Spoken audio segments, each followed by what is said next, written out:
നമസ്കാരം. വിഴിഞ്ഞം തുറമുഖം അല്പസമയത്തിനകം പ്രധാനമന്ത്രി നരേന്ദ്രമോദി രാജ്യത്തിന് സമർപ്പിക്കും.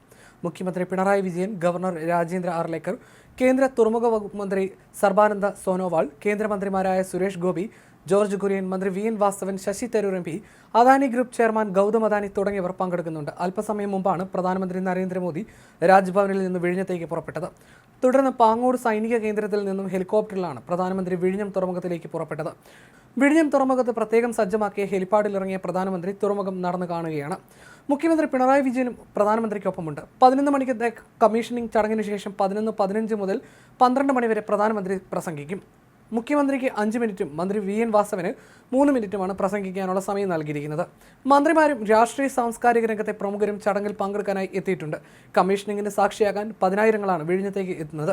നഗരത്തിൽ നിന്ന് വിഴിഞ്ഞത്തേക്ക് KSRTC പ്രത്യേക സർവീസ് നടത്തുന്നുണ്ട്. രാവിലെ 9:30 വരെയാണ് പൊതുജനങ്ങളെ ചടങ്ങിലേക്ക് പ്രവേശിപ്പിച്ചത്.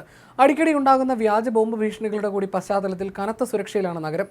കമ്മീഷനിങ്ങിന് മുൻപേ ചരിത്രം കുറിച്ചാണ് വിഴിഞ്ഞം തുറമുഖം വികസനത്തിൽ നങ്കൂരമിടുന്നത്. ലോകത്തെ ഏറ്റവും വലിയ മദർഷിപ്പ് MSC തുർക്കി ഉൾപ്പെടെ സ്വീകരണമരളിയാണ് വിഴിഞ്ഞത്തിന്റെ പുതിയ ചുവടുവെപ്പ്.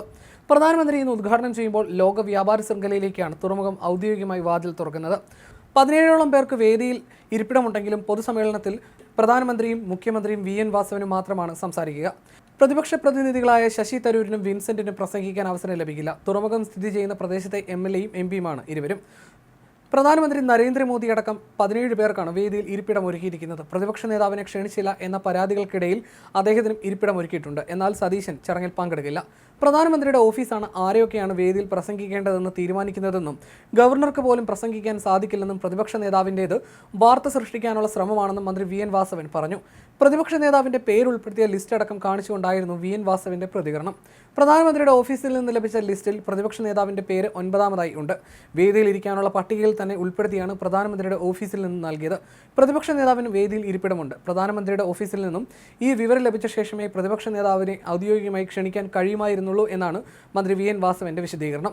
അതിനിടെ തുറമുഖം കമ്മീഷനിങ്ങിന് തൊട്ടു മുൻപ് മുൻ മുഖ്യമന്ത്രി ഉമ്മൻചാണ്ടിയുടെ പ്രസംഗം പ്രതിപക്ഷ നേതാവ് വി.ഡി. സതീശൻ തന്റെ ഫേസ്ബുക്ക് പേജിൽ പങ്കുവച്ചിരുന്നു. വിഴിഞ്ഞം തുറമുഖത്തെപ്പറ്റി 2015 ജൂൺ 8 ഉമ്മൻചാണ്ടി നിയമസഭയിൽ നടത്തിയ പ്രസംഗമാണ് സതീശൻ പോസ്റ്റ് ചെയ്തത്. ഉമ്മൻചാണ്ടി ഇന്നില്ല, മായ്ച്ചാലും മായാത്ത ചരിത്രമായി ഉമ്മൻചാണ്ടി ജനഹൃദയങ്ങളിൽ ജീവിക്കുന്നുവെന്ന കുറിച്ചാണ് സതീശൻ ഉമ്മൻചാണ്ടിയുടെ പ്രസംഗം പങ്കുവച്ചത്.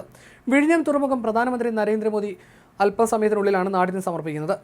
ഇതിനിടയിലാണ് ഉമ്മൻചാണ്ടിയുടെ ഓർമ്മകൾ സജീവമാക്കാനുള്ള നീക്കങ്ങൾ കോൺഗ്രസ് സജീവമാക്കുന്നത്. തുറമുഖത്തിന് ഉമ്മൻചാണ്ടിയുടെ പേര് നൽകണമെന്നും കോൺഗ്രസ് ആവശ്യപ്പെട്ടിട്ടുണ്ട്. MLA വിൻസെന്റ് പുതുപ്പള്ളിയിൽ ഉമ്മൻചാണ്ടിയുടെ കല്ലറയിലെത്തി പ്രണാമം അർപ്പിച്ചിരുന്നു. ചാണ്ടിയുമനടക്കമുള്ള നേതാക്കളും ഒപ്പം ഉണ്ടായിരുന്നു. വിഴിഞ്ഞം തുറമുഖം സ്ഥിതി ചെയ്യുന്ന സ്ഥലത്തിന്റെ MLA ആയ വിൻസെന്റിന്റെ പുതുപ്പള്ളി സന്ദർശനത്തിലൂടെ സംസ്ഥാന സർക്കാരിന് രാഷ്ട്രീയമായ മറുപടി കൂടി നൽകിയാണ് കോൺഗ്രസ്.